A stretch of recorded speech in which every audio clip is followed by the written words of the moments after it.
Hello everyone, you are very welcome to our channel of storyteller. और guys, आज मैं आपके साथ रन की स्टोरी का नेक्स्ट पार्ट लेके आए। चलिए उसे शुरू करते हैं। और उससे पहले गाइस, मैंने आपके साथ 56 57 पार्ट शेयर कर दिया है, तो चलिए इस एपिसोड को शुरू करते हैं। और ये 58 पार्ट है, पहले आप उन्हें जाके सुन लीजिए, तभी आपको ये वाला पार्ट समझ में आएगा।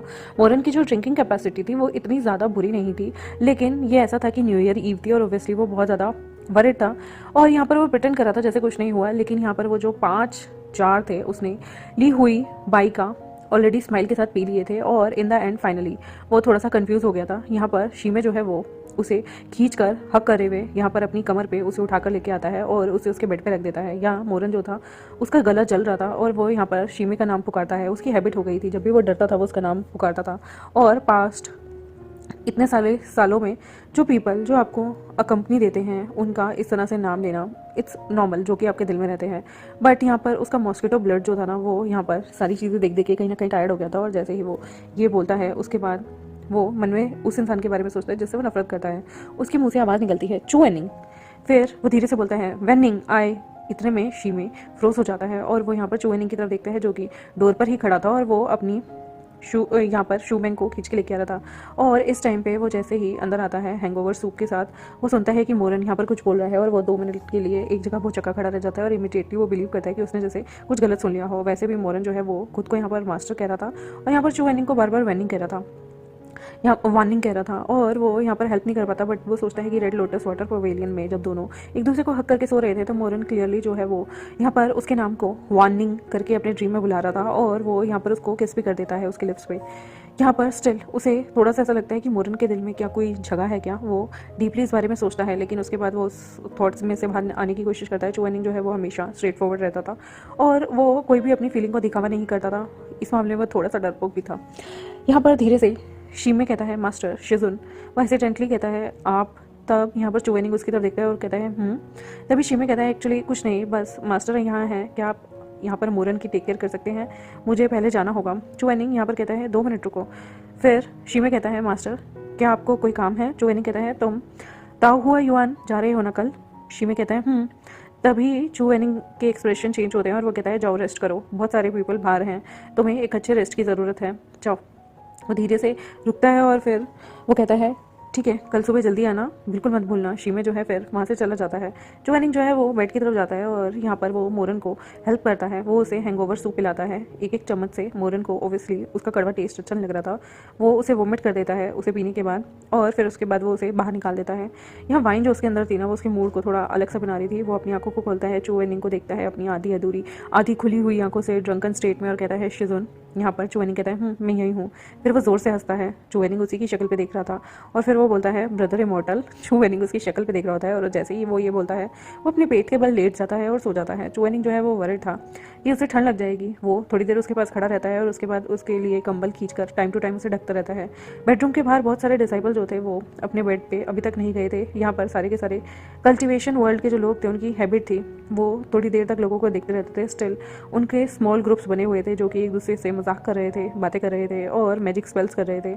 यहाँ पर वाटर जो था वो डंशन हॉल में लीक हो रहा था सबकी आंखों के सामने, जिसका मीनिंग ये आ गया था कि साल अब अंत आने की कगार पे। और जो डिसाइपल हैं वो यहाँ से छोड़ के जा रहे हैं और एक एक करके जो है सारे के सारे फायर क्रैकर देखने के लिए तैयार हो जाते हैं। मोरन जो है वो अभी भी डेज में था और यहाँ पर वो उठता है। यहाँ पर वो देखता है कि बाहर एकदम से साउंड हो रहा है। वो अपनी आंखें खोलता है और धीरे से वो अपना जो उसका सिर इतनी ज़्यादा आवाज़ें सुनकर चकरा रहा था उसे पकड़ता है और वो देखते हैं चुवेनिंग जो है वो यहाँ पर उसके साइड में बैठा हुआ है बेड के और वो काम है। उसका फेस जो है वो उसमें ज़्यादा कोई एक्सप्रेशन नहीं है। वो जैसे उठता है वो धीरे से कहता है उठ गए। तभी मोरन कहता है मास्टर शिजुन। उठने के बाद वो यहाँ पर थोड़ा सा ट्रम्बल करता है कि चुवेनिंग जो है उसकी साइड में क्यों बैठा हुआ है और शीमे का क्या हुआ। और वो मन में सोचता है मेरे स्लीप में मैंने कुछ गलत मलत तो नहीं बोल दिया। मोरन अनईजी हो रहा था, वो चुवेनिंग के एक्सप्रेशन को देखता है बट फॉर्चुनेटली चुवेनिंग जो है वो ऐसे दिखाता है जैसे कुछ हुआ ही नहीं। वो देखने के बाद उसे ऐसा लगता है ओह थैंक यू, थोड़ा रिलीव्ड महसूस होता है। और उसके बाद वो फायर क्रैकर जो आउटसाइड हो रहे थे दोनों के दोनों यहाँ से थोड़ा सा एम्बेरसमेंट फील कर रहे होते हैं। चुवेनिंग को आवाज़ें आ रही थी बाहर बम पटाखे फूटने की। वो कहता है कि तुम फायरवर्क देखने जाओगे।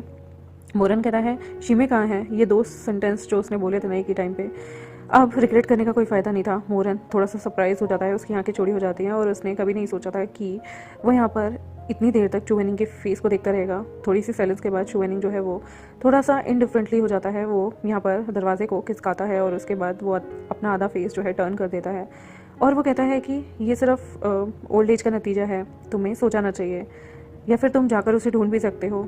यहाँ पर वो इतना श्योर था कि उसका बैड टेम्पर कहीं यहाँ पर उसके अंदर की फीलिंग ना निकाल दे। ऑब्वियसली बात है, अगर बेट लगाई जाए तो यहाँ पर उसके अंदर करेज बिल्कुल भी नहीं बचा था। वो फायर वर्क देखना चाहता था पूरी रात, लेकिन उसे हमेशा रिजेक्शन ही मिलता आया है। वो बेचारा कुछ पूछ नहीं पाता, उसके लिए बहुत एम्बैरेसिंग था। वो वापस से रेड लोटस वाटर पवेलियन में जाता है। जो वेनिंग वहाँ अकेला बैठा हुआ था, वो भी अंडर एक ट्री के, जिस ट्री के अराउंड वो अकेला ही हमेशा बैठा रहता है। उसने एक क्लॉक भी पहना हुआ था क्योंकि बाहर बहुत ठंड थी और वो यहाँ पर बैठे हुए फायरवर्क को देखता रहता है स्काई में। और डिस्टेंस से उसे एक वार्म लाइट दिखती है पैलेस के पास से, जहाँ पर डिसाइपल बहुत चेयरअप कर रहे थे, हंस रहे थे और वो सारे के सारे आपस में मज़े कर रहे थे, लेकिन उसके पास कोई भी नहीं था। यहाँ पर उसे इस चीज़ की आदत लग गई थी बहुत पहले से ही, पता नहीं क्यों, पर आज उसका दिल भर आया था। प्रोबेबली इसलिए क्योंकि उसके पास जिस तरह से लोग एक्साइटेड हैं, उसके पास कुछ भी नहीं था। कोई चीज़ नहीं थी। एक्सट्रीमली अनकंफर्टेबल वो फील कर रहा था और वो वापस से उसे ऐसा लगता है कि वो अपने कोल्डनेस पे आ गया है। और जैसे ही वो फायरवर्क को देखता है ना, चुपचाप अकेला बैठा हुआ, एक के बाद एक जो पीपल थे वो एक दूसरे को न्यू ईयर ईव का विश कर रहे थे। यहाँ पर 3 से 5 लोग जो थे वो आपस में एक दूसरे को ग्रुप बनाकर विश कर रहे थे। और चुवेनिंग धीरे से इस फ्लावर ट्री के नीचे अपनी आंखें बंद करके लेट जाता है। थोड़ी सी देर के बाद सडनली उसे सेंस होता है कि यहाँ पर कोई उसका बैरियर तोड़ कर आया है। उसका दिल जो है वो स्लाइटली मूव होता है, बट वो यहाँ पर अपनी आंखें नहीं खोलता अंटिल वो यहाँ पर धीरे से सांस लेने का आवाज़ सुनता है। वो साउंड फुट स्टेप का बहुत फैमिलियर था। वो ज़्यादा देर नहीं, दूर जाके रुकता है और हेजिटेशन में वो इंसान कहता है, शिजुन। चुवेनिंग उसकी तरफ देखता है, वो इंसान कहता है, मैं जा रहा हूँ। चुवेनिंग उसकी तरफ देखता है और वो फिर से बोलता है, बहुत ज़्यादा टाइम लगेगा जब तक हम लौटेंगे। चुवेनिंग अभी भी वहीं देख रहा था और वो इंसान फिर से कहता है, मुझे लगता है कि अब कुछ भी रात में करने लायक नहीं है, तो मैं बस सुबह जल्दी उठूँगा। ची में ऑलरेडी सो चुका है और वो नहीं देखना चाहता इस ईयर को। वो फुटस्टेप जो थे वो फिर से आते हैं और वो थोड़ी सी देर पे स्टॉप हो जाते हैं। मोरन यहाँ पर फिर से कहता है, तो अगर आप स्टिल चाहते हैं तो। वो जैसे ही अपना मुंह खोलता है, सेंटेंस उसके मुंह से बाहर ही नहीं आते। चुवेनिंग यहाँ पर आंखें खोलता है, उठता है और वो देखता है स्टार्स जो कि यहाँ काली सी रात में उसे दिख रहे थे। यहाँ पर वो देखता है कि ये यंग गुड लुकिंग बॉय उसके सामने खड़ा था, जो कि उसके लिए बहुत एम्बेरसमेंट थी कुछ बोलना। चुवेनिंग जो है वो हमेशा प्राउड ही रहा है। वो बड़ी मुश्किल से तो कुछ चीज़ें निकालता है क्योंकि वो जानता है वो लोगों की सिंपैथी नहीं चाहता, बट इस मोमेंट के लिए वो उसकी तरफ देखता है और सडनली वो कुछ कहना चाहता था, लेकिन वो कुछ ऐसा भी नहीं चाहता कि कोई उसे रिफ्यूज़ कर दे, बिकॉज वो बहुत ज़्यादा फैसिनेट है चीज़ों को लेकर। इस टाइम में चुवेनिंग जो है वो एक्चुअली उसे ऐसा लगता है जैसे उसकी जो चेस्ट है ना वो बहुत ज़्यादा वार्म फील करना चाहती है, लेकिन अभी फिलहाल बेचारे के दिल में बिल्कुल बहुत ज़्यादा पेन था। लेकिन फिर भी इस टाइम पे चुवेनिंग एक्चुअली धीरे से बोलता है, सिंस तुम यहाँ पर हो तो बैठ जाओ, मैं तुम्हारे साथ देखूंगा। वो स्काई में देखने लगता है डल एक्सप्रेशन के साथ, बट उसकी फिंगर जो थी वो अभी एक तरह से मुट्ठी में बदल गई थी सीक्रेटली ड्यू टू नर्वसनेस। और वो कुछ भी नहीं बोलता। धीरे से वो उसके आसपास जो लोग थे उनकी तरफ भी नहीं देखता। वो बस यहाँ पर फायर वर्क्स को देखता है जो कि स्काई में था। और यहाँ पर लॉन्ग नाइट जो है वो ऐसे ही लंबी बीतती रहती है और यहाँ पर बहुत सारे फूल ज़मीन पे गिर रहे थे जो कि कलरफुल थे। चुवेनिंग जो है वो धीरे से बोलता है, क्या सब ठीक है इन दिनों? मोरन प्यार से कहता है, यस, मैं एक बहुत क्यूट लिटिल ब्रदर से भी मिला हूँ। वो मैंने आपको प्रीवियस लेटर में बताया होगा कि मास्टर की इंजरी कैसी है। वहाँ पर वो धीरे से कहता है, कोई बात नहीं, अपने आप को ब्लेम मत करना, क्योंकि उसकी इंजरीज जो थी वो जिंची पूल में मोरन की वजह से आई थी। यहाँ पर एक जो फायर वर्क था ना वो एक बैंक के साथ जो है कलरफुल बहुत सारे स्पार्कल में बदल जाता है। और वो जो रात थी उस दिन जो आग थी यहाँ पर ट्रीज़ पे, वो धीरे धीरे वो पूरी रात गहरी होती जाती है। यहाँ पर बम पटाखों की आवाज़ें आती रहती हैं और यहाँ पर गन पाउडर का स्मोक जो था सारी जगह फैल गया था। और ये दोनों के दोनों अभी ट्री के नीचे बैठे हुए थे। चुवेनिंग जो है उसे ज़्यादा बात करना तो नहीं पसंद था, तो मोरन जो है वो देखता है कि कुछ ना कुछ तो बात की जाए। और जैसे ही वो आपस में बात करते हैं, यहाँ पर वो थोड़ा सा टायर्ड था, उसने ड्रिंक की हुई थी और उसके बाद वो उसे पता भी नहीं चलता वो कब सो जाता है। अर्ली नेक्स्ट मॉर्निंग जब मोरन उठता है वो देखता है कि वो अभी भी उस फ्लावर ट्री के नीचे है और उसका सिर जो है वो चुवेनिंग की नीज़ पे है। उसने वो सॉफ्ट थिक फर क्लोथ पहना हुआ है जो चुवेनिंग का था, जो कि बहुत अच्छे से क्राफ्ट हुआ था। चुवेनिंग का क्लोथ जो है वो उसे ठंड से बचा कर रखे हुए था। मोरन जो है स्लाइटली अपनी आंखों को देखता है और वो चुवेनिंग को देखता है जो उसके पास यहाँ पर गहरी नींद में सो रहा था, बिल्कुल पेड़ के निचले सतह के पास ही उसकी आई लैशेज़ जो है वो अभी भी बंद थी और स्लेंडर सॉफ्ट आई लैशेज़ जो कि अभी भी गहरी नींद में थी। वो बिल्कुल बटरफ्लाई लग रहा था जो कि एक विंड में उड़ रही हो। यहाँ पर अकॉर्डिंग टू हिम या फिर अकॉर्डिंग टू चू वेनिंग्स ऑब्सेशन जो है वो उसके टेम्परमेंट को लेकर वो मन में सोचता है ये इंसान टायर्ड नहीं हो जाता, ये इंसान ये अपने घर भी जा सकता था, सो सकता था, ये मेरे लिए यहाँ पर पूरे टाइम बैठा रहा और एक ट्री के नीचे ये फॉक्स फर इसकी बॉडी पे होना चाहिए था, इसको खुद को कवर करना चाहिए था। मोरन यहाँ पर खड़ा होता है, उसके ब्लैक हेयर जो थे वो बहुत मैसी हो गए थे, वो अपनी आंखें खोलता है और उसने चू वेनिंग का फर क्लोक पहना हुआ था। यहाँ पर वो थोड़ी सी देर के लिए चू वेनिंग में ही खो जाता है। वो इतना भी ज़्यादा ड्रंक नहीं था लास्ट टाइम, लेकिन उसे अच्छे से याद नहीं था कुछ भी क्लियरली। वो यहाँ पर धीरे से चीज़ों को याद करने की कोशिश करता है और बाद में वो यहाँ पर इनिशिएटिव लेता है भागने का रेड लोटस पवेलियन से दूर, ताकि वो अकम्पनी कर सके चू वेनिंग को, वो भी इस साल के अंत में। और यहाँ पर उसे लगता है कि उसने एक डिसीजन कॉन्शियस माइंड से बनाया था। ऑब्वियसली वो मन में सोचता है कि मैं इस पर्सन को बहुत ज़्यादा हेट करता हूँ, बट इसकी बातें सुनकर कि तुम क्या मेरे साथ फायरवर्क देखने चलोगे, जब मैंने इसे मुड़ते हुए देखा और अकेले जाते हुए देखा तो सच में मुझे बुरा लगा। उस टाइम वो मन में यही सोच रहा था कि कितने टाइम से हमने एक दूसरे को कभी ढंग से देखा नहीं, बात नहीं की।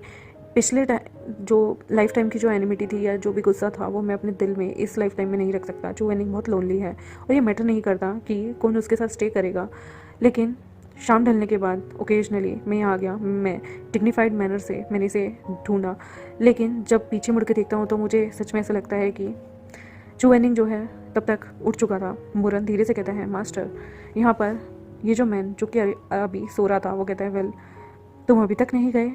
यहाँ पर मुरन कहता है, मैं बस अभी उठा हूँ। मुरन यहाँ पर अपने आप को थोड़ा सा शर्मिंदा हो रहा था और एवरी टाइम जब भी वो चू वेनिंग से मिलता है ना, उनके फेस रिसेंटली बहुत इंडिफरेंट होते हैं।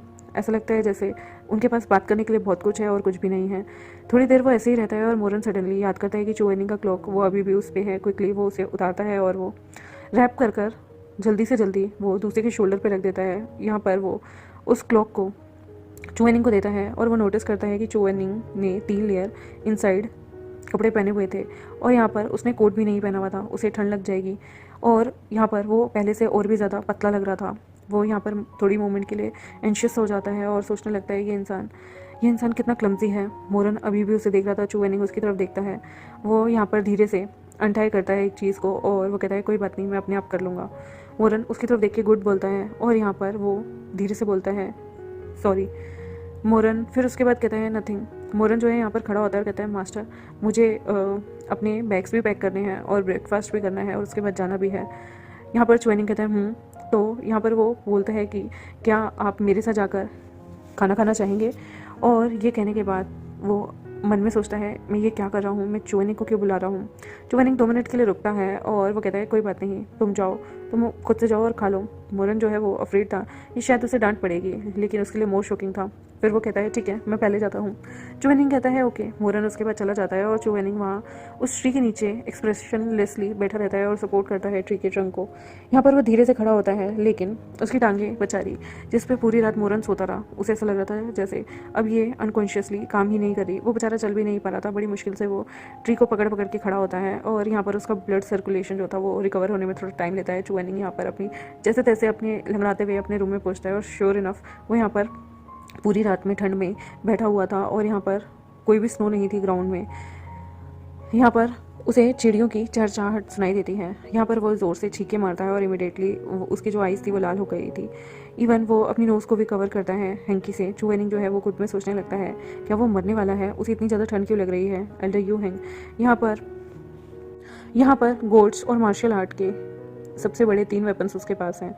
जब कोई आपस में कम्पीट करता है, सडनली जिस दिन उसने तियानवन अपने पास से निकाली थी, वर्ल्ड शॉक्ड हो गया था कि ये वाइट क्लोथ में एक इंसान बाहर आया है जिसने वर्ल्ड को बिना किसी कलर के इतना सच पावरफुल पर्सन है जिसने इतने बड़े बड़े वेपन्स अपने नाम कर लिए। लेकिन कितनी दुख की बात है ना, ये इंसान कितना टफ है, लेकिन इसकी एक वीकनेस है। वीकनेस ये है कि ये ठंड से डरता है और इसे जल्दी से जल्दी सरदर्द भी हो जाता है, कोल्ड भी हो जाता है। और जब मोरन शी में यहाँ peak of life and death से चले गए तो मास्टर चू जो थे वो खुद भी डिसअपियर नहीं हुए, बल्कि वो फिर से छोटे बन गए और यहाँ पर वो ज़ोर ज़ोर से चीखे मारते रहे। बेचारे की नाक भी बह रही थी और यहाँ पर यही सस्पेंस की बात थी। दिन जब हो जाता है तब यहाँ पर ह्यूमन आते हैं और वो रिसीव करते हैं शूमेंग, मोरन और एक पुअर जूनियर ब्रदर को, शियासिनी को, जो यहाँ पर एक्सो में जिएगा अब, और जब वहीं जाकर सर्व करेगा फेदर्समैन को। देखते हैं गाइस क्या होगा आगे चल के। अब ये लोग तो यहाँ से जा रहे हैं, अब इनकी आगे की लाइफ जो कि फेरी वर्ल्ड में होगी वो कैसी रहेगी वो देखते हैं हम और अपने आगे आने वाले एपिसोड में। तब तक मेरे चैनल को सब्सक्राइब, वीडियो को लाइक, बेल आइकन को प्रेस कर लें। मिलते हैं आपसे नेक्स्ट एपिसोड में, तब तक के लिए बाय बाय।